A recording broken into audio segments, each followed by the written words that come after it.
All right, diving in today with a whole stack of JFK assassination stuff. Could be an interesting one, yeah. Looking forward to it.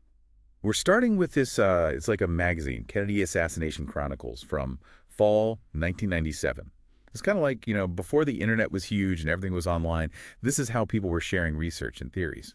Yeah, really valuable for researchers back then to connect and share findings. And you could feel that, like, right away. Just in the note from the publishers, Thomas Jones and Deborah Conway, they're like, hey, send us your articles. Be part of this. Real sense of community, yeah. Like an early online forum, but in print. Imagine. People photocopying documents, mailing handwritten notes. Dedicated. Yeah. And it's a reminder, too, that we're losing those first-hand connections. Yeah. There's this recent death section, mentions Mass Causey, foreman of the Jack Ruby jury, and Gordon Arnold, a witness from Dealey Plaza. Oh, Causey especially. That's significant. I mean, for anyone who needs a refresher, Jack Ruby shot Oswald on live TV, right? So Causey had this huge role deciding the fate of the man who killed the alleged assassin. Yeah. Talk about pressure, right? But let's jump to something that really caught my eye. Excerpts from Peter Dale Scott's keynote speech. It's called, get this, The Plot's Vertical Convergence with U.S. Policy Divisions. Sounds intense. It is. Scott has this really interesting approach. Like, you know how some people are all about it being the CIA, while others are like, no, Oswald acted alone. Yeah, those are the two big camps you usually hear. Right. Scott is saying, hold on, maybe it's not that simple. Okay, I'm listening. What's this third position analysis he talks about? So he breaks it down. First position, blame the fringe elements like Oswald, the lone gunman theory. Makes sense. Second position, the government's behind it, often the CIA. But he says both of those miss the bigger picture. So what's he suggesting? We need to look beyond just individuals and think about the deeper political divisions back then. The context, the why behind it all. Exactly. He's saying look at the Cold War paranoia, the power struggles within the government itself. He even brings up organized crime. Whoa, hold on. Now we're getting into some serious conspiracy territory. Right. He mentions Jack Ruby, Sam Giancana, Richard Kane, all these figures with rumored ties to the CIA, especially around Cuba. It's fascinating how those connections, even if they're just speculation, add another layer to the story. It's like this tangled web, and the more you pull on a thread, the more complicated it gets. Oh, and there's this whole thing about the Otto Otepka file that I found super intriguing. Otepka, fill me in. So he was a State Department security officer, pretty critical of Kennedy's policies, especially on Cuba and the Soviet Union. And get this, he supposedly had a file on Oswald that was never given to the Warren Commission.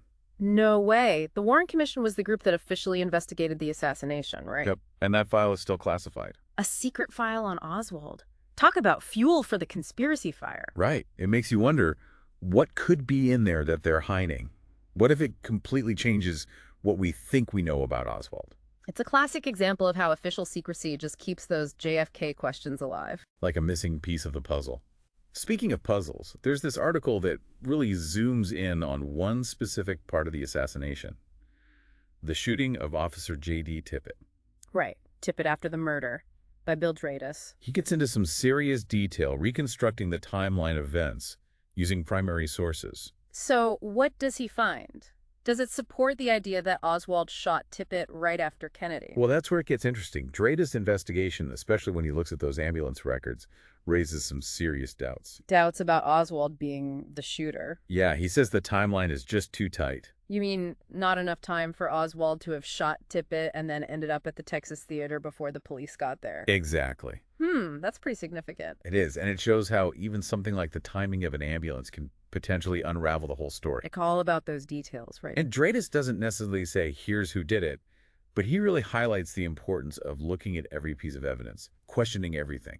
It's like he's saying, don't just take the official story at face value. Which is what good research is all about, right?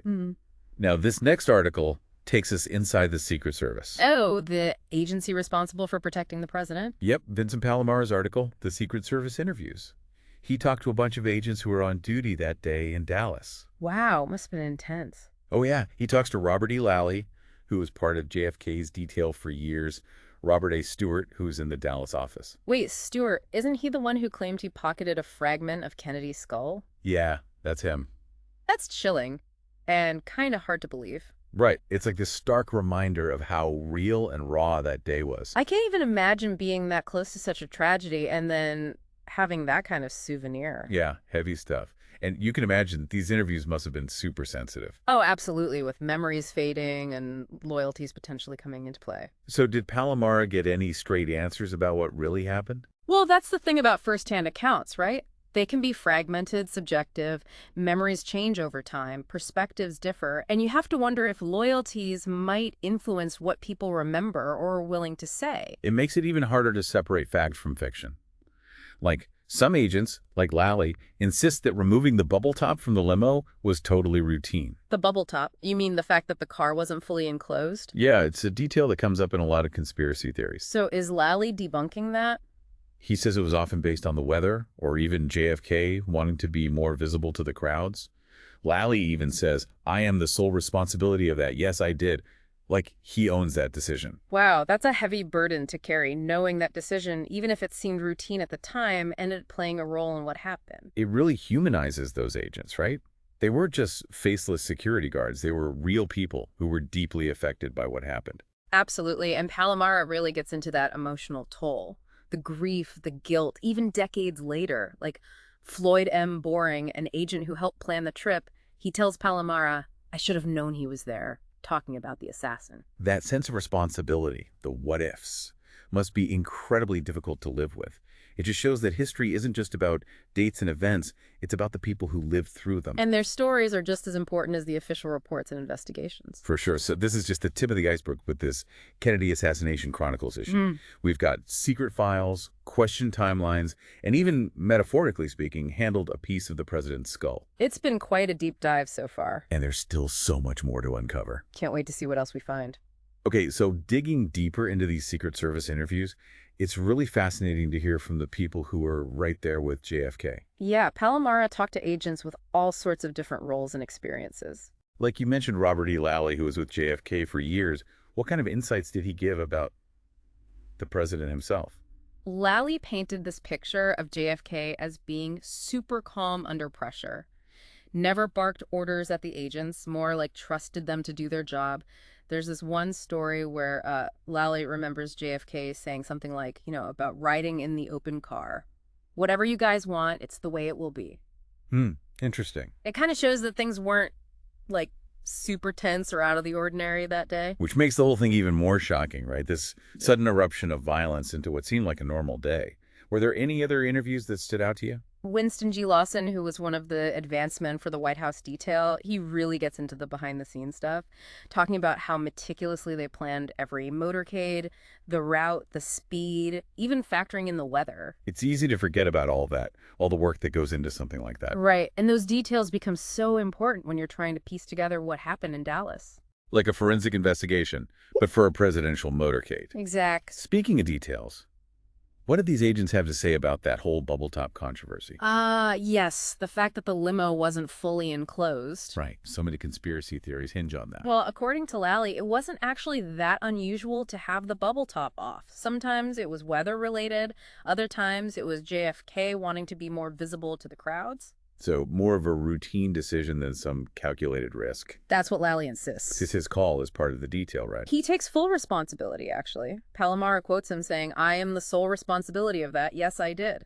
Imagine carrying that burden, knowing that decision, however routine it seemed, played a role in what happened. It's a lot to process, for sure. It really puts a human face on those agents, They weren't just nameless, faceless figures. They were individuals who were deeply affected by this tragedy. Absolutely. And Palomara doesn't shy away from that emotional side of it. He captures their grief, their guilt, even decades later. Powerful stuff. Like there's this quote from Floyd M. Boring, one of the agents who helped plan the trip.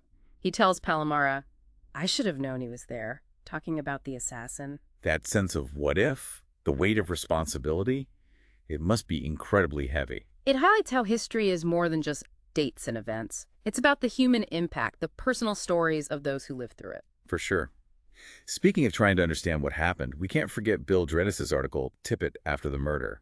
He really dives deep into the evidence surrounding Officer Tippett's death. Dredis is like the epitome of a JFK assassination researcher. Meticulous, thorough, using all those primary sources like police reports, witness statements, even ambulance records. And all that leads him to question the official timeline. Exactly. Yeah. He argues that based on his reconstruction, there just wasn't enough time for Oswald to have shot Tippit AD made it to the theater before the police got there. It's like one of those true crime shows where they break down every second. But this is real life with much higher stakes. Right. It makes you wonder if we're really getting the full picture, even after all these years. That's what keeps researchers like Dreda's going. That pursuit of truth, even if it means challenging the accepted narrative. Absolutely. And he doesn't just focus on the timeline. He also raises questions about ballistics, witness identification, really dissecting every detail of the case. It's like a giant, complex puzzle with some pieces missing and maybe some that don't even belong.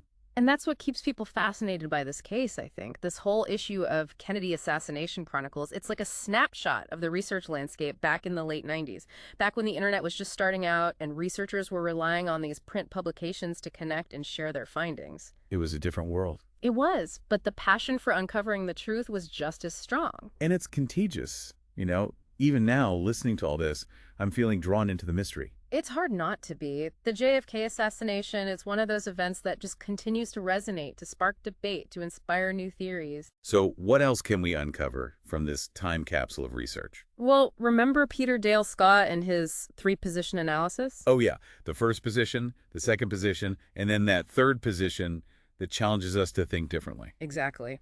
In the next part of our deep dive, we'll really dig into that, explore how Scott's approach can shed new light on the assassination. I'm ready to have my mind blown. Let's do it. Okay, so let's circle back to Peter Dale Scott and that three-position analysis of his. Yeah, it's like a whole new way of looking at the JFK assassination, right? It is. It really challenges those traditional arguments. Good. Can you quickly recap those first two positions again? Sure. So the first position is basically that lone gunman theory, right? Oswald acting alone, no bigger forces at play. It's what the government and media initially presented, and a lot of people still find it the easiest explanation. Yeah, makes sense. And then the second position is the opposite. Right. It blames the government, specifically the CIA a lot of the time. This is where you get a lot of those conspiracy theories, fueled by that distrust of authority, the idea that they're capable of anything. So both positions, even though they're totally opposite, are still looking for that one source of blame. Exactly. And that's what Scott wants us to move away from. He's saying it's not that simple. Right. He argues that both the first and second positions, while they might seem straightforward, they don't really account for how complex this event was, the historical context, all the different factors that could have been involved. So it's less about finding the bad guy and more about understanding the bigger picture, right? Exactly. He calls this the third position. It's about expanding our focus, looking beyond just individuals to consider things like the political climate, social tensions, power struggles happening at all levels of society. It's like if you were investigating a crime scene, you wouldn't just focus on the victim, right? You'd look at the surroundings, the evidence, the motives of anyone who could have been involved. Perfect analogy. We can't look at the assassination in isolation.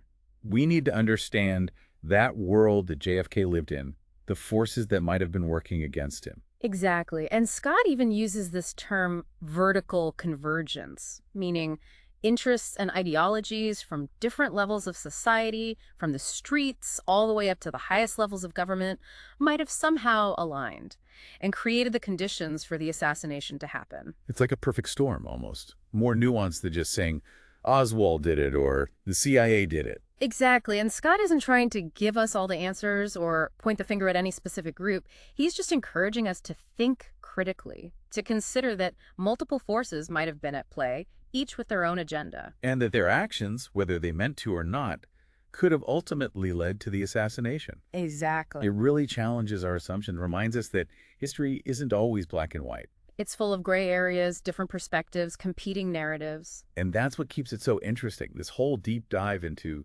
Kennedy Assassination Chronicles has been incredible. It really has. We've gone back in time, not just to that day in November 1963, but to the world of JFK assassination research in the late 90s. Secret files, questioned timelines, first-hand accounts, mind-blowing theories. And it's just a small piece of the huge amount of research that's out there. Countless books, articles, documentaries, websites. You could spend years going down this rabbit hole. It shows how powerful this event is, how it still captures our imagination, inspires us to search for answers. Definitely. But as we learned from Peter Dale Scott, sometimes those answers are more complicated than we initially think. That's for sure. The JFK assassination reminds us that history isn't static. It's constantly being reinterpreted, re-examined as new evidence comes out, new perspectives emerge. So to everyone listening, if you're interested in this, keep digging, keep researching, keep asking those questions. That's the spirit. Don't just accept the official story or the most popular conspiracy theory. Do your own research. Think critically about your sources. Come to your own conclusions. That's the beauty of history. It's a constantly evolving story, and we all have a role to play in figuring out the truth. Couldn't have said it better myself. As we wrap up our deep dive into this issue of Kennedy Assassination Chronicles, I want to leave you with this. Don't be afraid to challenge what you think you know, explore different viewpoints, and be okay with not having all the answers. Sometimes the mystery is part of what makes it so fascinating. Exactly. Thanks for joining us on this journey into the heart of the JFK assassination. Until next time, keep those minds curious and those questions coming up.